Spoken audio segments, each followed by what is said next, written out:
kehadiran rekan-rekan semua, dari rekan-rekan guru teori ada Pak Ebi, Pak Dwi, Pak Kinta, terima kasih. Ada guru dari praktikum ya, ada Pak Markus, Pak Chandra, dan tenaga pendidik ada Pak Felix, dan ada Pak kameramen, ahlinya PPKN dan sejarah luar biasa. Dalam kesempatan ini, perkenalkan nama saya B. Triwahyu Adiwibowo atau panggil saja Benny Bento begitu. Saya CGP, calon guru penggerak angkatan 8. Dalam kesempatan ini saya akan memaparkan tentang aksi nyata saya. Ya, aksi nyata di modul 1.4 tentang budaya positif. Untuk mengawali akan saya pimpin dulu dengan doa ya. Doa akan saya pimpin dengan cara Katolik. Untuk keyakinan yang lain saya mohon dukungannya. Dalam nama Bapa dan Putra dan Roh Kudus, amin. Ya Tuhan, kami terima kasih karena kami telah berkumpul di sini dalam keadaan sehat. Berikanlah kami rahmat untuk berdiskusi supaya kami dapat membicarakan hal-hal positif, terutama untuk kemajuan diri kami sendiri dan sekolah kami, dan terutama untuk anak didik kami. Santo Mikael, dalam nama Bapa dan Putra dan Roh Kudus, amin. Miko. Jos. Miko. Jos. Beberapa susunan acara adalah seperti ini. Ada pembukaan, perkenalan tadi sudah simpel saja. Intinya sudah ada beberapa guru ya, dari rekan guru teori, praktikum, dan tenaga kependidikan. Jadi kita satu filosofi melihat Mikael itu tidak per divisi. Alangkah baiknya landing page-nya ini adalah kolaborasi, ya, bekerja sama. Apalagi kalau saya satu alma mater ini dengan Pak Andra atau Pak Chandra, walaupun terkadang ada beberapa hal, wah males bekerja atau apa ya, tapi tetap membangun alma mater atau bekerja di alma mater itu ya seperti berhutang budi, bukan begitu Pak Andra? Pembahasan budaya positif antara lain adalah perubahan paradigma belajar, disiplin positif, motivasi perilaku manusia, kebutuhan dasar manusia, keyakinan kelas, posisi kontrol, restitusi, dan segitiga restitusi. Saya kira itu prolognya, langsung ke materi saja. Ya, ini aktivitas kita di SMK Mikael, terutama di bengkel senior saya, ada Pak Har ya. Jadi pendidik itu bukan hanya memerintah saja, tetapi ya ada corak personalisnya. Bagaimanapun kita harus mengajari siswa itu sampai bisa. Memang tantangannya banyak dan karakter itu berbeda-beda ya. Saya kira itu ada Pak Iwan pakai topeng ya. Kemudian ini di section saya yang CNC Milling. Saya lahir di CNC Milling juga. Saya dulu pernah bekerja di industri ya, di mana saya 5 tahun 7 tahun bekerja di industri milling, CNC Milling. Saya merasakan menjadi operator, programmer, engineer ya. Ya, style saya seperti ini, rock and roll ya. Kemudian saya per 2010 diedukasi. Nah, itulah seninya. Saya harus membiasakan kehidupan rock and roll di industri, kemudian diedukasi, saya harus mencontohkan. Bahkan saya itu dulu ranking 4 Pak Evi. Ranking 4 di Mikael, tapi dari belakang. Ya, itu luar biasa sekali. Jadi saya itu menjadi tenaga pendidik ini sampai berkaca beberapa kali. Berkaca lagi dan berkaca lagi, wajah sama sih ya. Tapi pertanyaannya kenapa Tuhan memanggil saya? Jadi itu memang luar biasa. Kita itu sebagai tenaga pendidik itu nilai plusnya banyak. Menurut saya adalah suatu panggilan. Ya, kita bergaya di edukasi. Walaupun seperti tadi yang ranking 1 pun ada, kenapa kok saya itu malah Tuhan menyuruh saya? Jadi seperti itu ya. Pak Markus dari alumni SMK mana ini? Ya, SMK 5 Pak. Oh, luar biasa sekali. Pak Chandra? Oke, Pak Kinta ini SMK atau SMEA ini? SMA. Oh, SMA. Lah ini bosnya ini dari SMA. SMA. Pak Felix? SMA ya? SMK. Di sana ya. Monogiri. Jadi kita luar biasa. Kita bukan intinya, endingnya kita bukan suatu kebetulan di sini.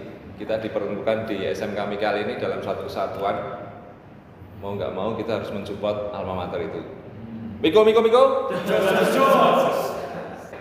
Kita akan merefleksi sebuah video dulu tentang pendidikan pada zaman kolonial. Semoga bisa melihatlah bukan dengan mata saja tapi dengan hati. Ya.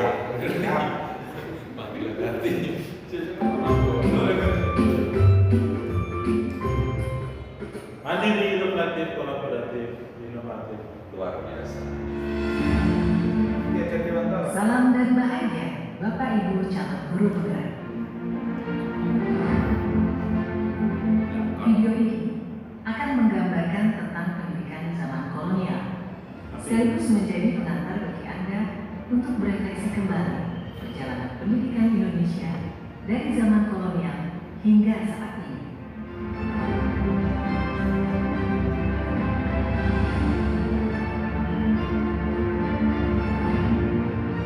Tahukah Anda, pada tahun 1854, beberapa bupati menginisiasi pendirian sekolah-sekolah kabupaten, tetapi hanya untuk menjadi calon-calon pegawai.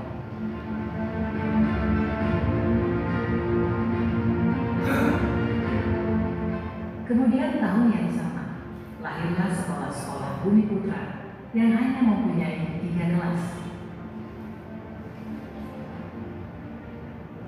Rakyat hanya diberikan pengajaran membaca, menulis, dan berhitung seperlunya, dan hanya mendidik orang-orang pembantu dalam mendukung usaha dagang mereka.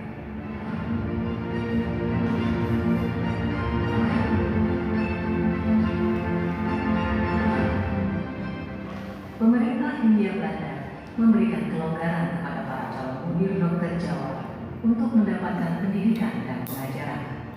Namun, tahukah Anda mengapa?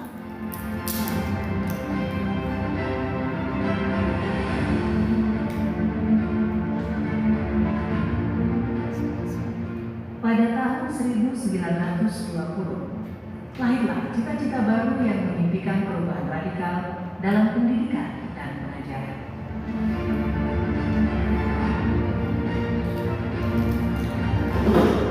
Pada tahun 1922, lahirlah Taman Siswa Yogyakarta sebagai sebuah gerbang emas kemerdekaan dan kebebasan berbangsa. Taman Siswa ada sebagai jiwa rakyat untuk merdeka dan bebas. Ada teman siswa yang jadi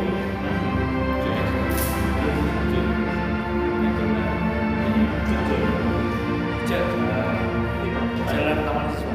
Jalan taman siswa. Apakah kita sudah merdeka? Baik, itu suatu video di mana memang merefleksikan tentang pendidikan zaman dahulu, zaman kolonial, di mana memang hanya segelintir rakyat saja yang mendapatkan pendidikan, hanya membaca, berhitung, dan menulis hanya untuk sebagai membantu usaha dagang mereka. Jadi intinya belum tentu semua rakyat bisa menikmati. Kita cukup bersyukur di sini karena menikmati pendidikan itu sudah layak kita dapatkan dan itu menjadi hak kita. Ya, tinggal kita sajalah bagaimana memposisikan anak-anak kita ya tentang pendidikan itu. Kemudian lahirlah Taman Siswa ya tahun 1920, itu mulai berawalnya bangkitnya Ki Hajar Dewantara menginisiasi tentang pendidikan dengan filosofi berambang kepada murid, kemudian ing Arso Suntulodo, ing Mantyo Mangunkarso dan Tupuri Handayani. Memanusiakan manusia ya. Oke, kita lanjut saja tentang materi ya. Perubahan paradigma pembelajaran ya. Paradigma belajar zaman dahulu itu memang teacher center, I give the lesson, you listen. Jadi intinya guru itu mempunyai otoriter untuk kamu harus bisa seperti saya. Paradigma seperti itu bukannya salah, tetapi dikembangkan sekarang menjadi paradigma belajar sekarang itu student center learning. Ya. Jadi sistem pendidikan di Indonesia memiliki sejarah yang panjang ya untuk berubah itu. Harapannya pergeseran paradigma pembelajaran dari teacher center ke student center learning sekiranya dapat merubah kualitas pendidikan. Guru mengajar dengan baik, tetapi siswa dapat belajar dengan baik dan efektif.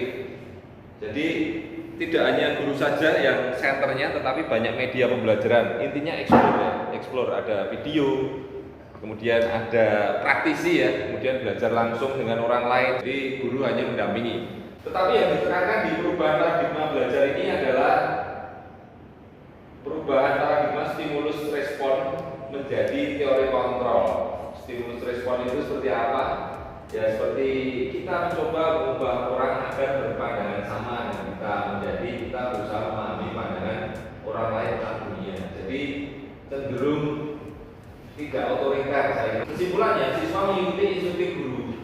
Bukan karena guru tersebut sakti ya mengendalikan siswanya, tetapi siswa mengikuti motivasi dirinya melakukan instruksi tersebut tanpa suatu paksaan. Tanpa suatu paksaan itu kan kesadaran ya. Jadi disiplin itu bukan suatu peraturan, tapi peraturan adalah kesadaran, dan kesadaran akan menghasilkan nilai kebajikan. Bukan begitu, Pak? Ya, saya kira itu. Apakah ada yang ditanyakan atau memang super sekali? Oke. Kita menginjak ke disiplin positif. Beberapa disiplin positif yang sudah diterapkan di sekolah ini ya. Disiplin itu kira-kira punya pengalaman apa nih Pak Markus di sekolah Anda dulu?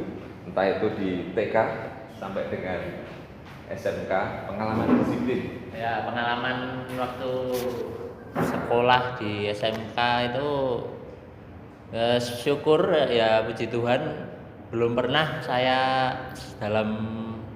selama satu tingkat, ibaratnya di kelas 1 tingkat, kelas 2 ataupun kelas 1 itu belum pernah nggak masuk sama sekali. Seperti itu. Luar biasa. Cukup? Cukup. Kalau masalah keterlambatan, Pak? Nggak, keterlambatan itu belum. Cuman mepet, Pak. Belum konstan. Tapi nggak terlambat ya, Pak. Luar biasa pengalaman dari Pak Markus ini. Memang dia itu dulunya memang seorang pelajar yang teladan ya. Luar biasa. Jadi memang nilai-nilai itu memang mungkin intinya begini, dia melakukan suatu kedisiplinan itu bukan suatu paksaan. Kamu harus masuk jam sekian, tapi ternyata motivasi intrinsiknya itu keluar. Berarti intinya melakukan rutinitas seperti itu, habitus baru seperti itu untuk muncul dari dalam dirinya sendiri. Saya kira itu yang luar biasa. Itu semoga kita bisa menimbulkan baik di rekan guru ataupun kepada siswa kita. Begitu. Yang sudah ada di sini pantang terlambat, kemudian doa pagi baik instruktur dan siswa sudah dilakukan. Walaupun secara jam kita masuk jam 7 ya Pak ya. 6.55 ya, tapi kita di bengkel itu jam 6.45 harus sudah berdoa. Itu suatu hal yang luar biasa. Begitu juga dengan guru-guru yang lain. Walaupun secara tertulis tidak dituliskan di situ, tetapi otomatis itu motivasi intrinsiknya sudah keluar Pak Edi. Cleaning mesin, nah, saya sekolah di sini itu selalu seperti itu. Diberikan kewajiban untuk cleaning di awal dan di ending. Bahkan kalau ada kotor atau apapun, kita berhak menerima suatu bukan punishment ya, tapi konsekuensi menurut saya. Kita harus di minus berapa jam karena tidak bersih. Seperti itu Pak. Kolaborasi dalam tim teaching, kita menerapkan seperti itu Pak. Kalau di bengkel, saya dengan Pak Kristo, Pak Henry, Pak Hari, semisal saya guru penggerak seperti ini, dia akan switch sendiri mengisi materi saya. Jadi seperti itu Pak. Jadi kita otomatis tidak perlu iren-irenan ya, seperti itu. Saya kira itu.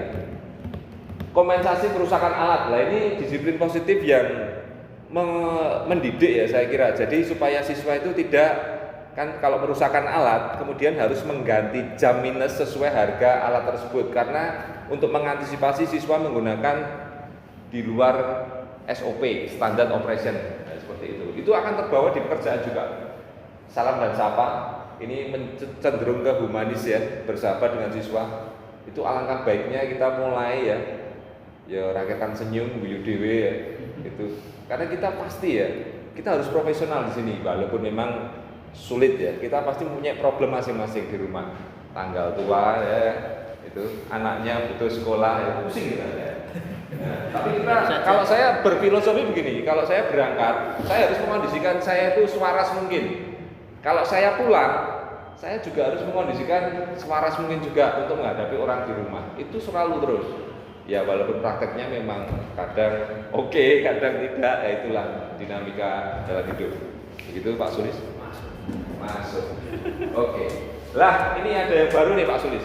Men and Women for Others. Dulu memang kita sebelum menerima siswa wanita, kita men for others. Intinya kita tidak hanya melatih tentang ke skill saja, tetapi kepedulian dengan orang lain bagaimana.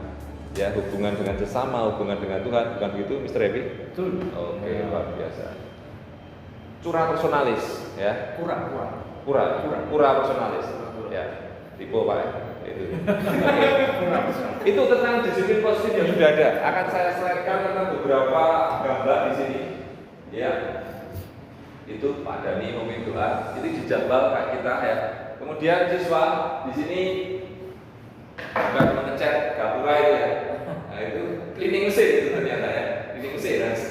Cleaning mesin tadi dibahas bagaimana kalau siswa membuang sampah saja diatur antara chip besi dan chip sampah itu diatur dibedakan. Kalau ketahuan salah, komplain ya itulah. Jadi memang kita itu memang memerdekakan manusia, merdeka belajar, tetapi tidak sepenuhnya karena kita dari konsekuensi itu akan memunculkan habit kebiasaan baik ya seperti itu. Mr. Har ya, pura personalis. Kok itu apa? Ah, itu cemburu terus ya. Pasti akan berdiskusi lah dengan instruktur ya. Bagaimana? Ini pada saat Barcelona menang itu ya. Gitu ya. Gitu ya. Itu ini berapa ke siswa ya? Berapa ke siswa itu bukan kita menyembah siswa tidak, tapi intinya apapun yang kita lakukan dalam dunia pendidikan ini, landing page-nya tadi adalah keberhasilannya di siswa. Saya kira itu. Kemudian masuk ke motivasi perilaku manusia seperti yang saya katakan tadi. Diane Gosset dalam bukunya Restructuring School Discipline menyatakan ada 3 motivasi, yaitu untuk menghindari ketidaknyamanan atau hukuman, kemudian untuk mendapatkan imbalan dan penghargaan dari orang lain. Nah ini masih dari motivasi eksternal. Jadi melakukan itu karena ada aturan dan dipaksa untuk baik.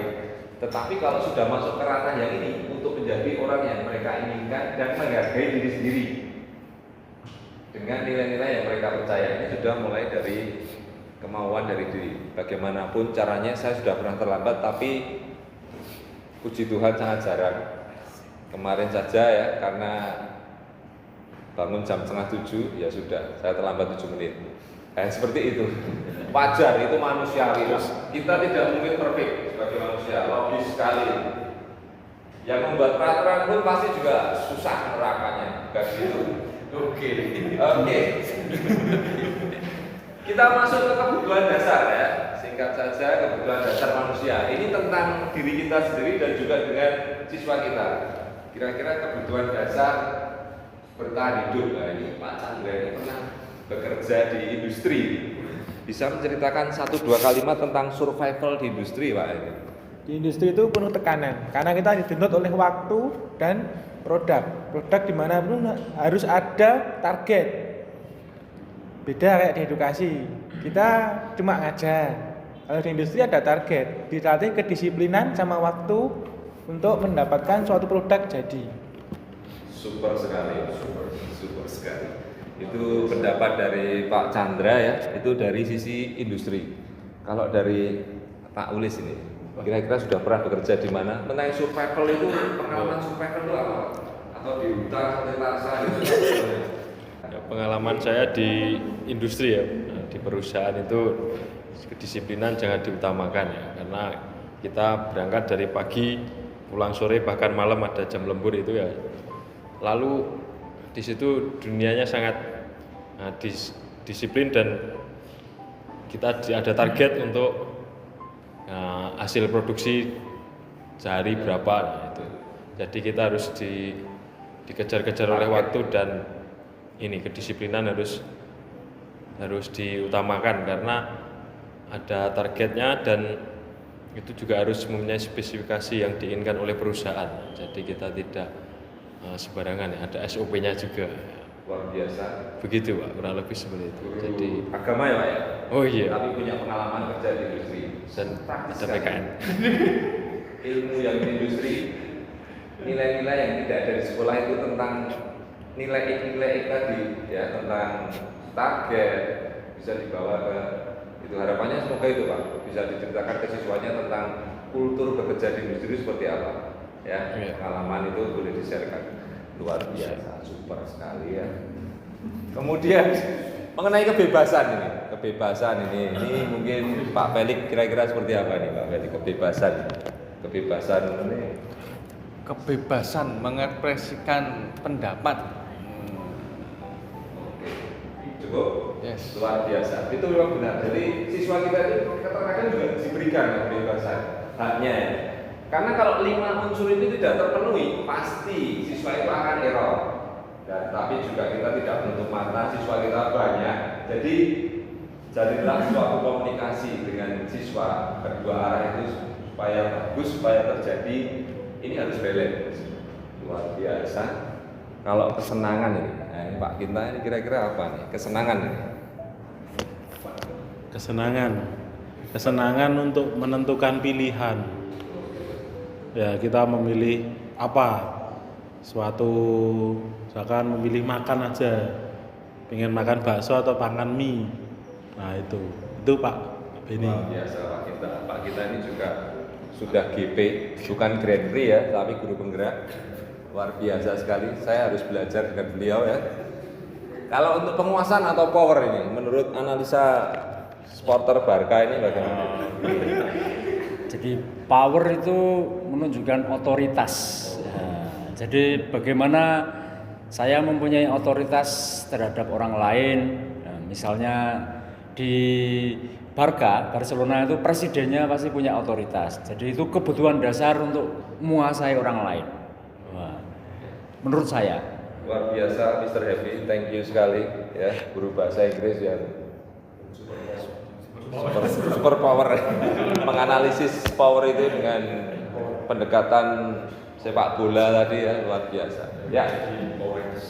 Terakhir, kasih sayang dan rasa diterima. Kebetulan ini Pak Markus punya pacar, jadi kira-kira seperti apa Pak Markus? Kasih sayang, love and belonging. Kira-kira kalau dikontekskan ke Mimi dan Pipi itu seperti apa? Kasih sayang ya dan rasa diterima. Bagi saya ya di dalam dunia kerja baik maupun di industri maupun pendidikan, rasa diorangkan itu kan sangat penting ya. Apalagi nanti dalam kita bekerja, kita merasa enjoy tanpa ada tekanan kiri kanan atau sesama teman saling otoriter, nah, seperti itu bagi saya. Luar biasa, sedikit curhat mungkin dia. Jadi memang apa yang dialami di sini itu tidak apa-apa. Kita bebas. Ini kita didengarkan live ini ya. Jadi kita bebas berekspresi, asalkan kita juga dengan cara yang baik. Begitu Pak Markus, seperti itu. Luar biasa, beberapa rekan-rekan ya. Jadi kebutuhan dasar ini harus balance ya. Memang itu tantangan kita tidak berkomunikasi secara intens dengan setiap siswa kita ya. Jadi harapannya terjadi komunikasi ya, seperti itu. Oke, kita lanjutkan ke keyakinan kelas. Keyakinan kelas itu adalah beberapa hal yang saya tulis di sini. Keyakinan kelas bersifat lebih abstrak daripada peraturan ya. Jadi lebih rinci, disepakati di awal. Jadi cenderung para wali-wali kelas ini termasuk saya ya. Itu keyakinan kelas berupa pernyataan-pernyataan universal. Kemudian pernyataan kelas senantiasa dibuat dalam bentuk positif dan banyak lagi.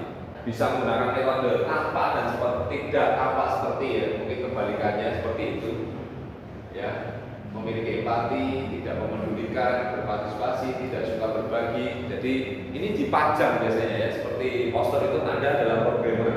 Ya, itu harusnya dalam kurung CAD-CAM ya, karena memang anaknya ke teknik mesin ya. Seperti saya dulu itu ya, programmer. Atau tidak saya ya. Ya ini yang tulisan-tulisan seperti ini, saya kira komitmen-komitmen di awal di-sharekan di. Jadi jangan sampai siswa itu kita membuat peraturan atau apapun tertutup. Kita sudah buatkan dulu tapi siswa tidak tahu. Ya harus sepakat dulu di awal. Jadi kita pun menjalankan konsekuensi enak ya. Jadi tidak sepihak. Nah itulah dinamika kita jadi guru atau jadi tenaga pendidik. Kontrol emosi itu ternyata ya penting ya. Oke, kita masuk ke 5 posisi kontrol. Ternyata dalam menghadapi siswa ataupun anak kita ada 5 posisi kontrol.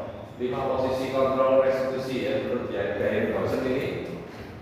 Bagaimana sih tipikal penghukum, pembuat rasa bersalah, teman, pemantau, dan manajer? Ya, saya kira itu ya Pak Kinta. Jadi setiap kali ini sangat berhubungan dengan psikologis kita juga. Jadi emosi kita harus bisa memilah ya. Kita harus profesional tadi, maksudnya setiap menangani siswa, emosi kita harus kita tahu. Ya, jadi memang tidak ada hubungannya dengan emosi terdahulu. Kita lihat dulu beberapa tipikalnya seperti ini. Posisi penghubung ya.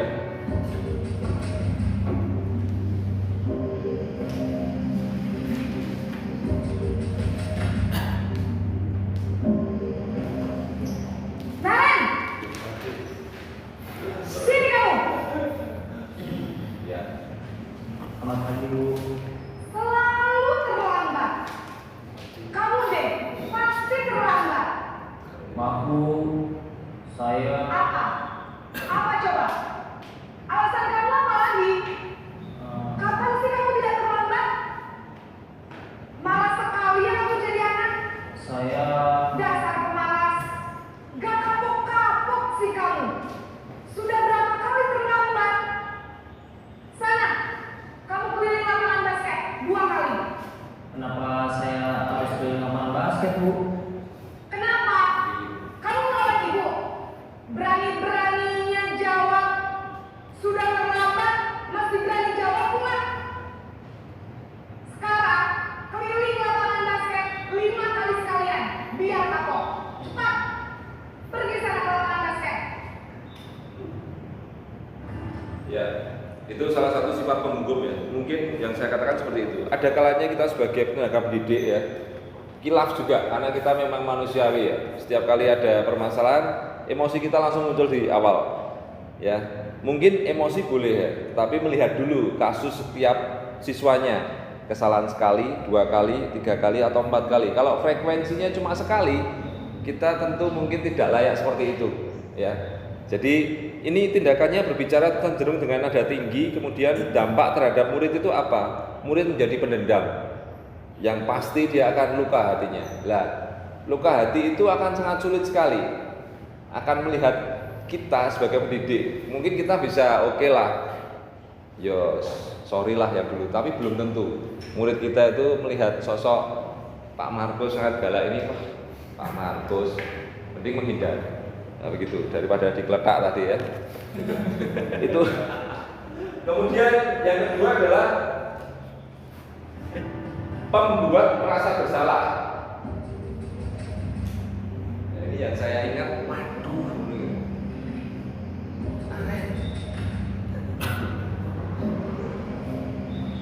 Naren!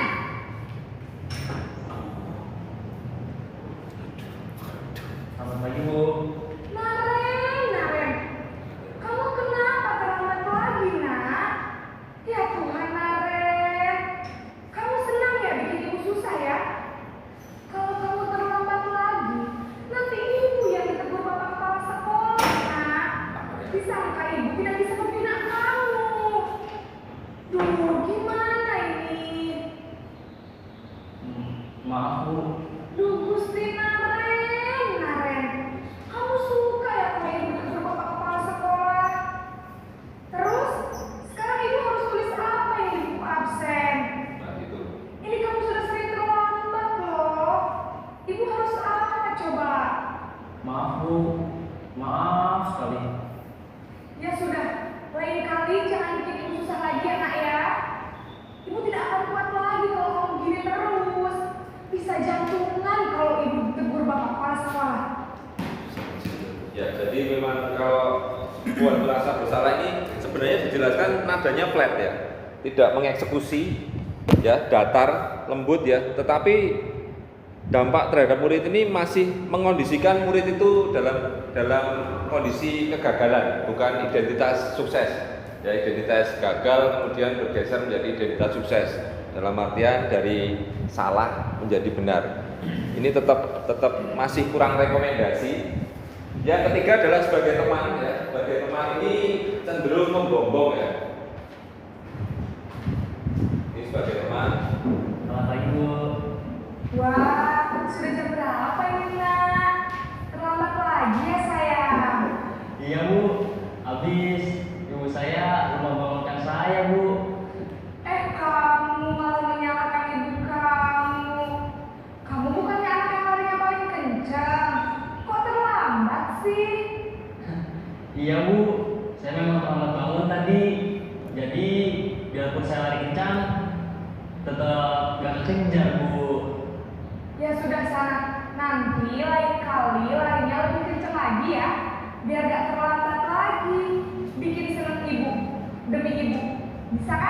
Bisa, Bu. Oke, jadi kalau identitas teman cenderung berpihak pada murid, tindakannya cenderung ramah, santai, bersahabat. Kemudian identitas yang tercipta adalah identitas sukses atau benar ya. Dampak terhadap murid menjadi belum mandiri 100%. Dia hanya menganggap temannya itu adalah gurunya ya, seperti itu. Kemudian murid bisa berperilaku baik tapi hanya kepada orang-orang tertentu, ya, pada orang-orang tertentu. Kemudian pemantau seperti apa? Selamat pagi, Bu. Naren, apa peraturan sekolah kita tentang jam berapa kita harus masuk sekolah, Nak? Kita harus di sekolah jam 7, Bu. Iya betul, sekarang sudah jam 7.20. Naren sudah tahu konsekuensinya jika terlambat hadir. Paham, Bu. Saya harus tinggal kelas pas jam istirahat selama 20 menit. Iya benar, konsekuensinya demikian. Ya, jadi memang dia cenderung datar, kemudian menekankan tentang konsekuensi. Harapannya melakukan perubahan positif. Nah, idealnya kita sebagai tenaga pendidik di mana? Di posisi manajer. Jadi seperti ini, posisi manajer. Jadi nanti, jadi sekarang bagaimana ini, Naren? Maaf, Bu. Saya lupa setel alarm saya semalam. Baiklah, menurut kamu, keyakinan sekolah yang mana yang perlu kamu tingkatkan? Menghargai diri sendiri dan orang lain mungkin ya, Bu. Setuju. Jadi, apakah Naren meyakini prinsip saling menghormati tersebut? Iya, Bu. Saya meyakininya. Apakah Naren bersedia memperbaiki masalah keterlambatan ini? Bersedia, Bu. Bagaimana kamu akan perbaiki masalah keterlambatan ini? Saya akan coba untuk tidak lupa menyetel alarm saya, Bu. Baik, kalau Naren lupa menyetel alarm di rumah, ada orang yang kira-kira bisa bantu mengingatkan tidak? Ada, Bu. Kakak saya, Kak Emma. Ada lagi selain Kak Emma? Selain Kak Emma, ada ibu saya. Baik, jadi yang mengingatkan Naren adalah Kak Emma dan ibu kamu ya? Ya, intinya seperti itu. Suara cenderung netral, tidak marah. Guru mengajukan pertanyaan untuk mengingat kembali keyakinan ya, keyakinan baik itu keyakinan diri atau kelas ya, seperti itu. Dampaknya murid menjadi mandiri, harapannya menjadi bertanggung jawab dan dapat memecahkan masalahnya. Tujuannya murid dapat melakukan refleksi atas tindakan yang salah dan melakukan perbaikan. Saya kira itu. Jadi setiap kali kita menghadapi suatu siswa atau apapun dengan ketidaksesuaian, silahkan Anda memposisikan di mana. Dan harapannya Anda bisa profesional, memilah tentang emosi Anda, tentang permasalahan kita. Ya wajar, setiap manusia selalu hidup progresif, berkembang. Setiap ada masalah, pasti ada masalah lagi dan seterusnya. Bukan begitu Pak Felix? Oke, yang terakhir adalah segitiga restitusi. Restitusi, suatu proses dialog yang dijalankan oleh guru atau orang tua agar menghasilkan murid mandiri dengan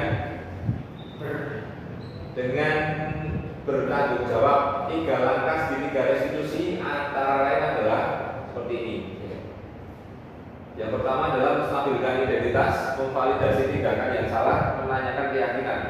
Jadi memang ada beberapa tahapan di sini. Untuk menstabilkan identitas itu siswa memang berbuat salah, tetapi kita berusaha untuk menggeser identitasnya dari gagal menjadi sukses. Ya.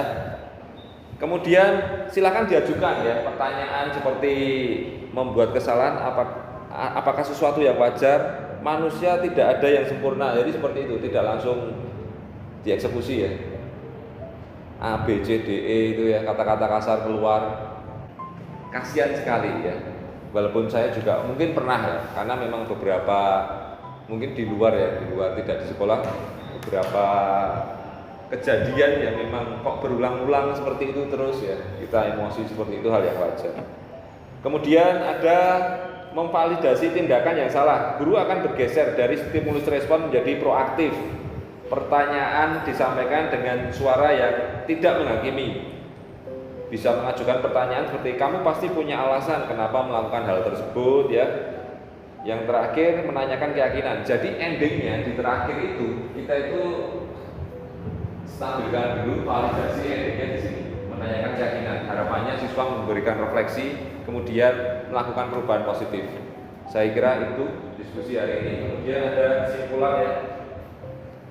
Kesimpulannya, budaya positif dapat terrealisasi dengan kolaborasi. Saya tidak bisa, setiap person tidak bisa melakukan itu sendirian.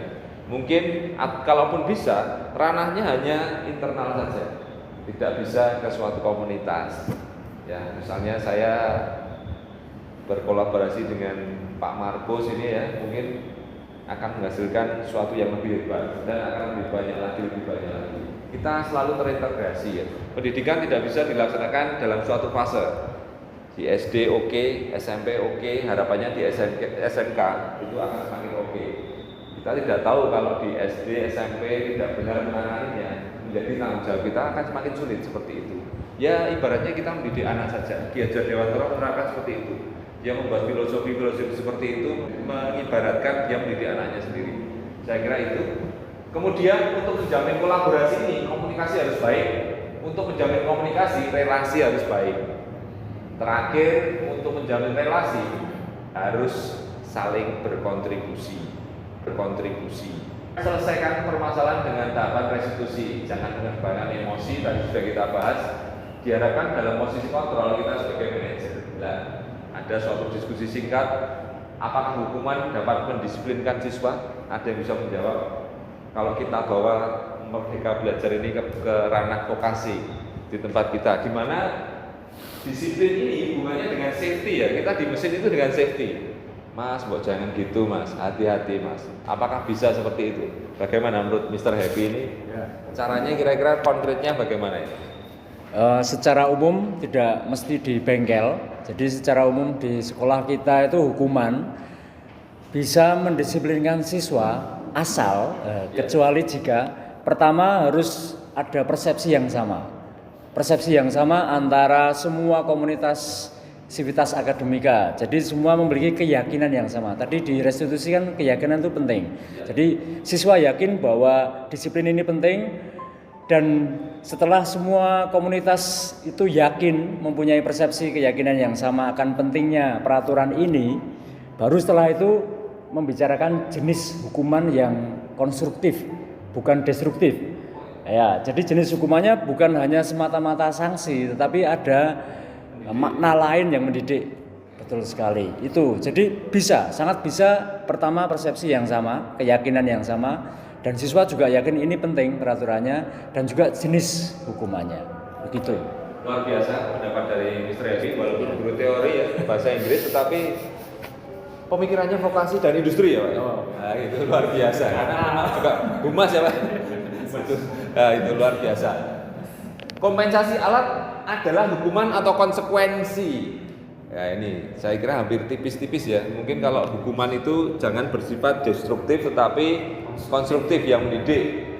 Ya. Jadi kalau konsekuensi ini bisa memilih. Konsekuensi bisa plus atau negatif. Kalau saya melakukan kesalahan pasti harusnya tahu dulu nanti seperti ini efeknya. Terakhir, apakah restitusi dapat diterapkan di sekolah kita ya, di mana mengembangkan praktikum yang selamat kerja. Ini maksudnya seperti itu. Kita kira-kira gimana ya, punya tips seperti apa sebagai saya guru praktikum ini? Mas, kesalahannya jangan seperti itu. Mungkin pertama harus bagaimana nih kira-kira? Ya, harus diyakinkan dulu, misalnya ditampilkan bahwa kesalahan ini akibatnya ini loh.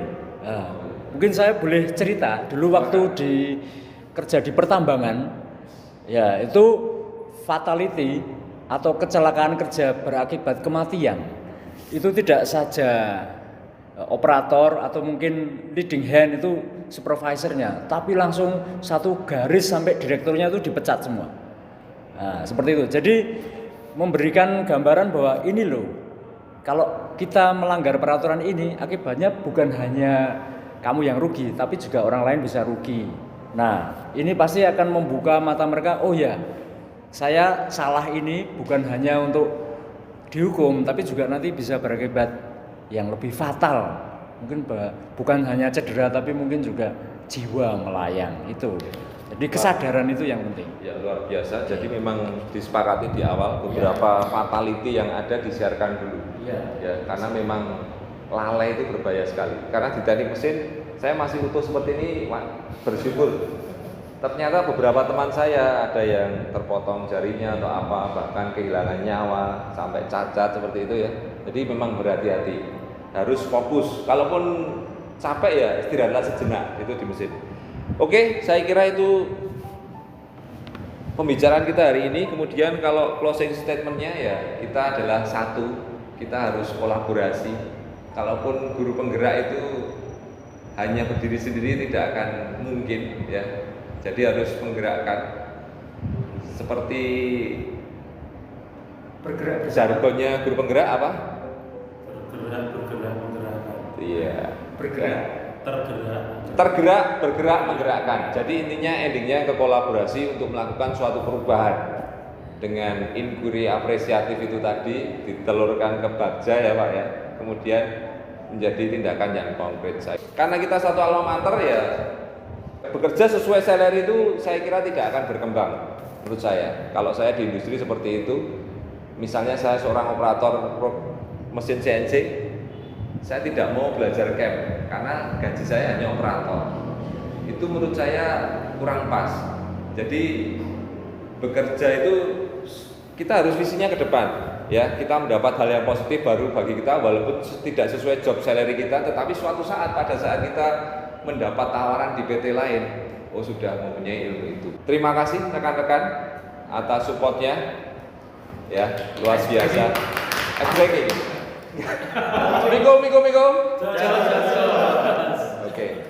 Oke, kita akan closing acara ini. Semoga akan menelurkan kegiatan-kegiatan konkret di setiap ekosistem kita masing-masing, di komunitas kita masing-masing, baik teori maupun praktikum maupun tenaga kependidikan. Saya kira itu demi satu alma mater yaitu Mikael Jos.